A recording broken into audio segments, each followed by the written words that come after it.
Congress has now placed on the president's desk authorization for him to provide training for troops, probably in Saudi Arabia, to go to fight ISIL, or the Islamic State, as it's called.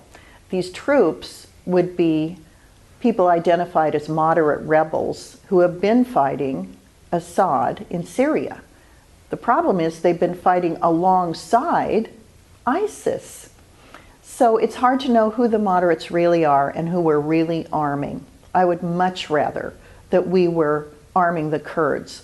I would also like to see some conviction out of the president that he will carry this mission through to success, so we don't get in a protracted, difficult situation that has no exit strategy and no means to succeed.